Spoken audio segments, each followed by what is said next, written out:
The emergency sirens wailed like dying stars. Crimson lights pulsed through the intergalactic High Council chamber, casting monstrous shadows across its ancient walls. Delegates from 100 star systems stood frozen, some whispering to their aides, others just staring at the holographic displays, blinking a single, chilling message. Sector Zone 9, under attack. Human fleet inbound. At the head of the Obsidian conference table, Ambassador Corinth of the Zarnok Collective stood tall, his four eyes slowly scanning the room. His voice, cold and deliberate, sliced through the chaos. Let the record show that it was not the humans who declared war on the galaxy, but the galaxy that laughed too loudly for too long. The room fell silent. Even the sirens seemed to lower in reverence as the old ambassador turned his gaze to the center of the table, where a swirling blue hologram of Earth hovered, mockingly peaceful. "We underestimated them," Corinth continued. "We watched them crawl from their mud-covered cradle, squabble over imaginary borders, poison their own skies, and still we laughed." He glanced at Counselor Vrox, a bulbous, mucus-skinned creature from the Slenthi Alliance. The tentacled diplomat bristled. "You owe me 3 moons, Corinth," Vrox growled. "The humans should have annihilated themselves before colonizing Mars. That was the bet." "I remember," Corinth said, his lip curling. "I took the bet. On the humans."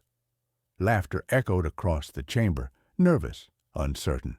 And then Corinth raised a single clawed finger. The chamber dimmed, and a scene unfolded in the air above the table. A battle recorded by Zarnok scouts over Kelbor 7. Tiny human ships danced like insects around a Gorlak war cruiser, too fast, too unpredictable. A series of flashes lit the screen, and in under a minute, the war cruiser, an engineering marvel built over 6 centuries, was reduced to molten scrap. 42 seconds, Corinth whispered. That's all it took? Gasps erupted around the room. Counselor Gralzek of the Iron Syndicate slammed a cybernetic fist onto the table. "That's impossible. They don't have the tech." "No," interrupted Dr. Laxu of the Crystal Choir, her voice vibrating like wind through chimes. "They do. They cracked our central encryption in 2 Terran days. 2. My team worked on that firewall for a decade." "They use music to hack my drones," Gralzek bellowed. "Music!" "They're not just soldiers," Corinth said, more to himself now. "They're chaos given purpose. They think sideways. They weaponize the illogical." The chamber dimmed again. Another feed came online. The Battle of Thalnor Prime. 8 intergalactic fleets. 100,000 warships. And then came the humans. Not the largest ships, not the most powerful, but fast, adaptive. Their formations changed by the second. Eye-driven squadrons flanked capital vessels with mathematical precision. EMP pulses surged through planetary shields. Unmanned drones reprogrammed enemy weapons mid-flight. And at the heart of it all was her, General Aurora Lin. She stood on the bridge of the ISV Dawnbreaker, eyes like iron, face unreadable. The crew awaited her command as Thalnor's sky turned to fire. "Make them regret," she said. "Make them remember." Corinth's eyes dimmed. "We thought them scattered, divided. But they were preparing, hiding fleets, building underground colonies, training soldiers not for defense, but for vengeance." The sirens wailed louder now. The chamber doors shuddered. A booming thud echoed from beyond the walls. "They've boarded the station," someone whispered. "It's not possible," said another. And then the doors exploded inward.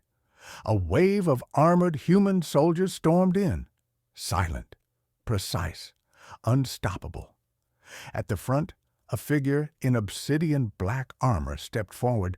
The room's security droids didn't even twitch. They'd been hacked.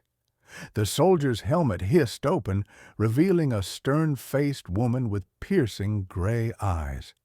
She looked around, unfazed by the gathering of alien dignitaries, before speaking. "Which one of you is Corinth?" The ambassador stepped forward slowly with a strange calm. "That would be me." The woman nodded once. "You'll come with us. Humanity has questions."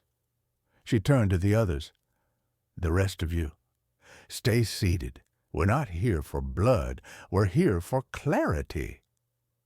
As K. Rinth followed the humans out, he glanced back at the stunned council, a faint smile on his lips.